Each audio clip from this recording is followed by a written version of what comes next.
Sebuah miniseri mengangkat dua kisah nyata tentang skandal penipuan yang menyita perhatian media dan masyarakat. Pertama, kasus Anna Delvey atau Anna Sorokin yang diangkat menjadi miniseri Inventing Anna yang diproduksi Shonda Rhimes tentang seorang perempuan muda yang mampu menipu para selebriti, pengusaha terkemuka New York, berbagai institusi keuangan dengan pretensi akan mendirikan sebuah klub eksklusif. Sedangkan miniseri kedua berjudul Dropout yang disutradarai Elizabeth Meriwether bercerita tentang Elizabeth Holmes, seorang dropout Stanford University yang bercita-cita membuat alat untuk mendeteksi penyakit apa saja melalui setetes darah. Kedua miniseri ini sama-sama menegangkan dan menekankan skenario yang rapi dan seni peran yang cemerlang. Anna Delvey diperankan oleh Julia Garner, sedangkan Elizabeth Holmes diperankan oleh Amanda Seyfried. Keduanya sama-sama menyalakan api pada layar dan berhasil memerankan tokoh anti-hero dengan amat meyakinkan. Kali ini layar bersama Leila Chudori mengundang aktris Maudy Ayunda untuk membahas tentang kedua miniseri ini. Selamat menyaksikan!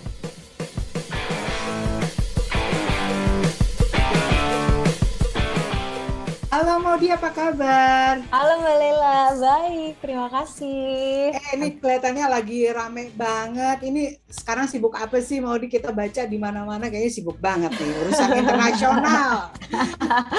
Aduh, Dikit sibuk dong. apa ya?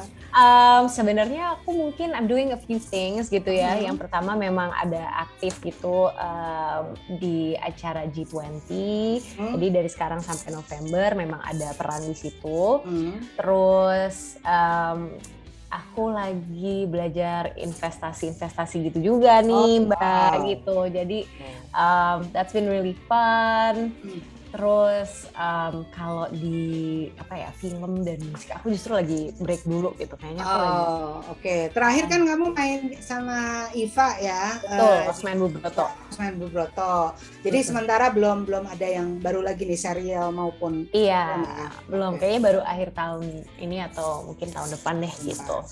Oke, kalau gitu artinya kita sekarang ngobrolin ya, ada dua serial karena kamu katanya lagi seneng nonton serials di OTT yang sekarang kayaknya menjadi kawan baik kita ya sejak pandemi.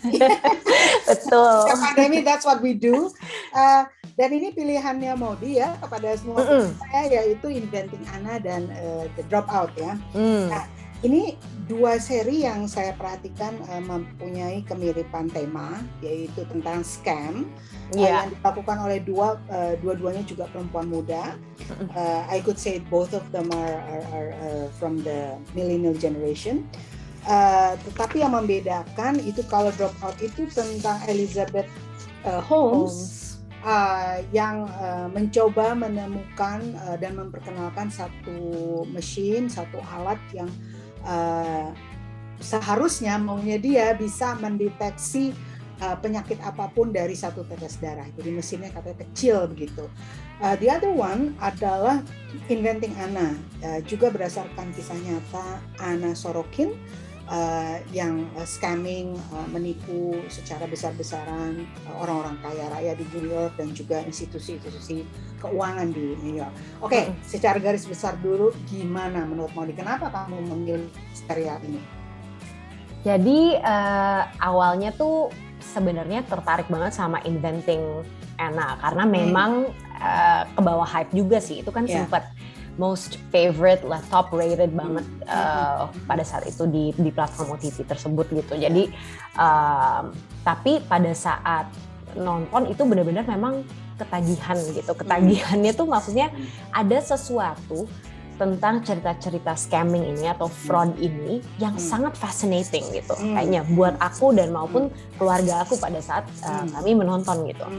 Dan si sosok Anna ini dengan dengan aksennya dan dengan mungkin gerak-gerik dan juga personality-nya yang cenderung eksentrik gitu ya, tapi bisa membohongi atau fooling segitu banyak orang gitu ya. Itu tuh rasanya out of this world aja gitu. Jadi kayaknya fascination gitu awalnya. Nah kalau The Dropout itu aku penasaran karena cerita Elizabeth Holmes ini udah selalu menjadi Pembicaraan gitu. Pembicaraan selama kan aku kemarin di Stanford itu dekat Silicon Valley juga kan, Mbak. Jadi itu tuh suka menjadi kayak bercandaan gitu, kayak like don't end up like Elizabeth Holmes gitu sebagai kasus fraud yang besar. Dan big deal banget. Jadi waktu keluar acara itu terus dimainkan dengan Amanda Seyfried yang aku juga respect banget, suka banget gitu ya. Aku pengen banget nonton itu. Jadi awalnya tuh gitu. Saya backward dikit ya. Itu tadi kamu menyebutkan ketika kamu di Stanford itu menjadi pembicaraan. Gimana tuh sikap orang-orang Stanford, termasuk orang-orang yang sekolah di situ atau even the teachers, the academics itu bagaimana? Karena dia sebenarnya drop out dari Stanford, jadi dia baru tahun kedua kalau nggak salah ya, yang selesai terus dia drop out karena dia ingin membangun alat tersebut dan uang sekolahnya dia minta ke orang tuanya untuk diinvestasikan ke perusahaan dia yang startup ya gitu. I'm just wondering, waktu pertama kali aku tahu dia dari Stanford, dan tentu saja banyak sekali orang Stanford yang memulai startup. How was it when this thing happen? Itu terkenal banget nggak di sana? Rame banget, rame banget Mbak.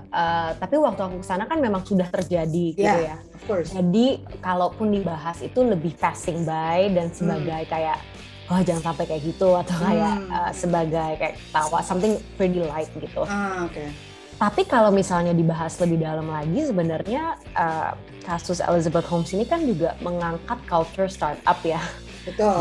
Di mana memang banyak sekali experimentation and unproven elements of a startup, dan valuasi yang luar biasa yang sebenarnya nggak didasarkan dengan fundamental bisnis mungkin yang ada gitu. Nah, walaupun Elizabeth Holmes ini skalanya sangat-sangat besar, skala pembohongannya, tapi aku rasa anak-anak di dunia startup can see elements of what they do daily. Maksudnya they have to sell, they have to pitch, they have to fundraise, dan pasti ada elemen-elemen apa ya namanya ya? Mungkin bukan fabrication tapi polishing yang terjadi. Gitu Mbak. Jadi I think it's an interesting reflective exercise buat millennials lain yang mungkin juga kepikiran mau bikin bisnis, atau especially yang tipenya kayak gitu ya, VC funding dan etc. Nah, speaking of polishing, ini jadi menarik nih, karena kalau yang satu si Inventing Anna, Anna ini polishing her world ya. Dia mengaku dia adalah pewaris dari mungkin salah satu orang terkaya bangsawan di Rusia begitu ya. Dia mengakunya demikian. Jerman. Dia ngakunya German Heirs. Meski sebetulnya dia orang Rusia yang imigran ke Jerman, tapi dia mengakunya dia German Heir. Dan dia kemudian membuat citra yang sedemikian dengan dropping names ya. Dia jago sekali dia dropping names, mengatakan bahwa dia mempunyai uang trust fund yang sedemikian besar sehingga kalau mau mendirikan perusahaan itu you have to trust me, nanti uangnya juga keluar kan gitu ya. Benar. Nah, karena dropping names ini kan sebenarnya juga polishing yang luar biasa gitu ya, seperti yang tadi mau dibilang, ini polishing yang ya sebenarnya udah bukan polishing lagi tapi sudah penipuan gitu sebetulnya gitu ya.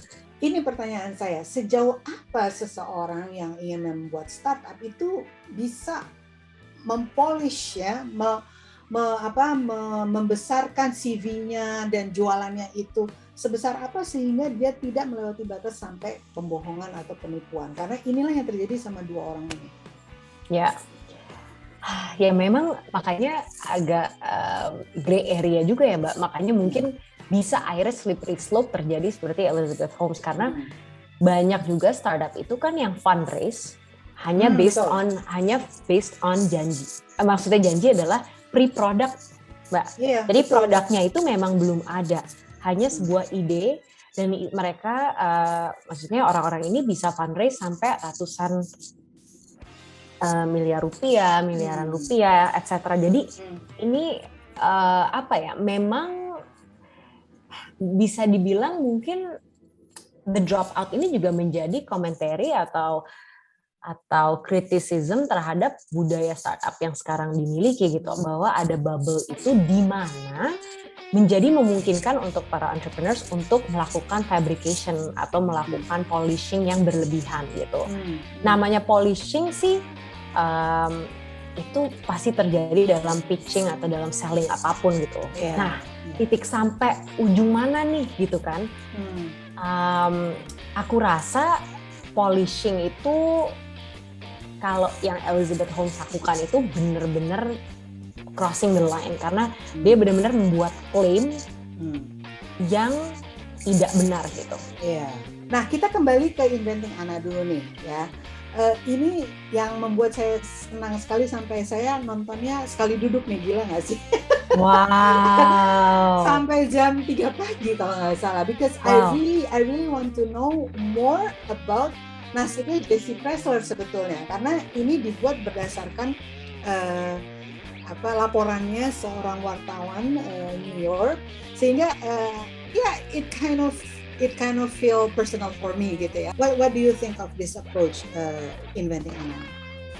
Iya, kalau Inventing Anna itu terasa banget tadi yang kata Mbak bilang ya, itu seen through the eyes of a journalist. Jadi kita pun penonton merasa kayak sedang menginvestigasi gitu ya si kasus si Anna Sorokin ini, terus juga metodenya tuh terasa scientific gitu ya, dengan berjalannya waktu itu ke-reveal informasi-informasi tertentu, terus flashback dan sebagainya gitu. Jadi dinamika seriesnya itu juga menurut aku terasa lebih fast-paced, terasa lebih cut-to-cut scene-nya tuh lebih cepat dan lebih ya kan gitu.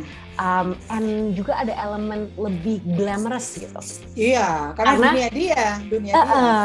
Karena kita langsung, apalagi bagian awal-awal itu kan lebih memperlihatkan si sosok Ananya dulu. Jadi belum mengupas masa kecilnya dan sebagainya, itu baru di ujung-ujungnya. Jadi for me it's definitely awalnya tuh lebih entertaining gitu. Secara konvensional tuh aku lebih ngerasa ketagihan, lebih ngerasa kayak what's next gitu ya. Betul. Dan terkesima banget sama si sosok Anna ini gitu, yang kayak wow, ada ya orang kayak gini gitu. Yang Anna Sorokin itu, yang Inventing Anna itu lensanya dari lensa seorang wartawan, jauh lebih investigatif, seakan-akan sosok Anna itu spesimen gitu, maksudnya yang diperhatikan, yang diobservasi, yang dengan berjalan waktu banyak informasi-informasi yang akhirnya keluar, reveal gitu ya. Jadi memang ada jarak, dan kalau aku personally lebih susah untuk bisa bersimpati gitu, karena ada jarak itu sebagai penonton. Secara pacing juga jauh lebih dinamis dan cepat kalau aku rasa ya, dan sedikit lebih pop gitu. It's very exciting, it's very dynamic, and it's very cut-to-cut-nya itu juga sangat-sangat cepat pacingnya gitu, dibandingkan dengan The Dropout yang mungkin it feels more like a typical story, maksudnya disampaikan dengan kronologis gitu. Kita benar-benar melihat si Elizabeth ini waktu kecil, akhirnya jadi teenager, akhirnya jadi apa. Jadi seakan-akan produser ataupun sutradaranya tuh memang sengaja ingin penontonnya itu kayak punya investasi, punya ownership juga terhadap perjalanan si perempuan muda ini. Karena aku merasa waktu nonton The Dropout itu, I wanted her to be successful. You know, seeing a little kid, gigih banget, unik banget, jenius gitu. Kayak aku tuh pengen gitu sebenarnya. Aduh, coba ya emang itu berhasil gitu loh. Dan akhirnya pada saat kita melihat si Elizabeth ini ketarik dengan situasi-situasi di bawah pressure dan lain-lainnya, walaupun kita tetap nggak approve lah ya, kita tetap merasa bahwa that's not the right thing to do, tapi kayak elemen-elemen motivasinya tuh kita kayak bisa berempati gitu. Padahal pendeknya kita lebih berempati sama Holmes daripada Anna. Tapi harus diingat, benar nggak sih, biar bagaimana penipuannya si Elizabeth Holmes itu jauh lebih berbahaya daripada Anna, kan? Karena menyangkut kesehatan orang. Dan Maudy, apakah investasi emosi terhadap dia mulai terkikis apa enggak? Terkikis sih, tentunya terkikis gitu. Jadi tetap kita juga dengan berjalannya waktu losing faith gitu, losing connection sama si karakternya yang seakan-akan kita tuh jadi merasa relate sama keluarga maupun coworkersnya yang dulu pernah percaya sama dia. Betul. Kita kayak mengikuti perjalanan yang sama dari percaya sampai akhirnya kok jadi begini. So I really like that. Oke. Sekarang saya kepengen masuk ke actingnya sebagai seorang pemain film. Dua ini ya, Julia Gardner sama Elizabeth. Amanda Seyfried, itu kedua itu bagaimana menangani dan menggarap tokoh-tokoh yang sebetulnya tokoh nyata. What do you think of their acting? Menurut aku dua-duanya they did a wonderful job sih. Aku susah kayaknya kalau disuruh milih juga gitu.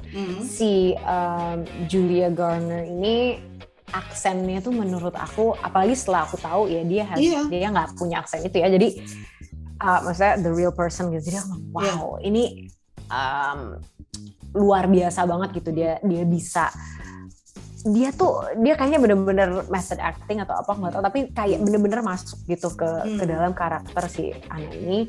Dimana kalau aku ngeliat foto-foto Anna Sorokin yang aslinya itu aku bener-bener kayak wow, emang mirip banget gitu ya. Dan memang aksen Anna Sorokin yang sebetulnya seperti itu, sebuah aksen yang nggak jelas, ini Eropa bukan, Amerika bukan gitu. Jadi dia menciptakan aksen sendiri kan. Jadi orang kalau si Amanda, aku dari dulu juga udah suka banget sama dia. So I have a lot of respect for her as an actress, dan suaranya sebelum menjadi